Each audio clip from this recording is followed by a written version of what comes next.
کشمیری عوام نے action committee کے احتجاج کو مسترد کر دیا ہے، اور اس لیے مسترد کیا ہے کیونکہ یہ لوگ جو احتجاج کر رہے تھے، یہ لوگ انڈیا اور باقی دوسرے ملکوں سے پیسے لے کے تو ہماری فوج اور ہمارے عوام کو جو ہے گالیاں دیتی ہیں. تو باقی کشمیری عوام خوش ہے، اپنا ان کی دکانیں کھلی ہیں، روڈز کھلی ہیں، الیکشن کی تیاری کر رہے ہیں، اور بہت جلد جو ہے ادھر الیکشن مکمل ہو جائیں گے. میرے خیال میں شاید ان کے کچھ جو ہیں نظریات ٹھیک نہیں ہیں، لیکن جو میرا نظریہ ہے کہ ان کو اس چیز کو دیکھنا چاہیے کہ وہ پازیٹیو طرف آئیں، نیگیٹو کی طرف نہ جائیں.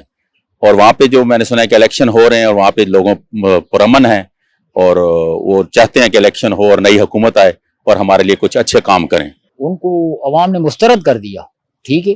وہ چاہتے ہیں کہ ادھر امن ہو، دکانیں کھلیں، کاروبار کھلیں، عوام خوشحال ہو، الیکشن ہو، عوام جس کو مرضی ووٹ دیں وہ آ کے ادھر حکومت بنائے.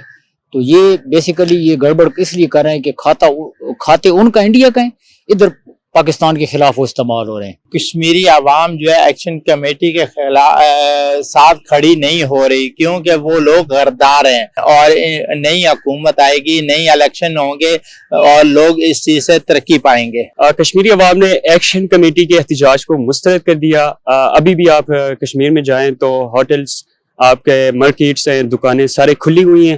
ابھی بھی کشمیر میں ووٹنگ الیکشنز کے کمپین چل رہے ہیں، اور انشاءاللہ ابھی آنے والے جو الیکشن ہیں اس میں اب سارے ہمارے کشمیری بھائی بہنیں اپنے ووٹس کاسٹ کریں گے، اور انشاءاللہ کشمیر میں اب پورا ماحول جو وہ اسٹیبلائز ہوگا. کشمیری عوام نے ایکشن کمیٹی کے احتجاج کو مکمل طور پہ مسترد کر دیا، کیونکہ وہاں پہ نئے الیکشنز آ رہے ہیں. اسی وجہ سے جو لوگ ابھی دنگے فساد کر رہے ہیں ان کو انڈیا پیمنٹ کر رہے ہیں، ان کو کیا نام ہے پوری طریقے سے سپورٹ کر رہے ہیں.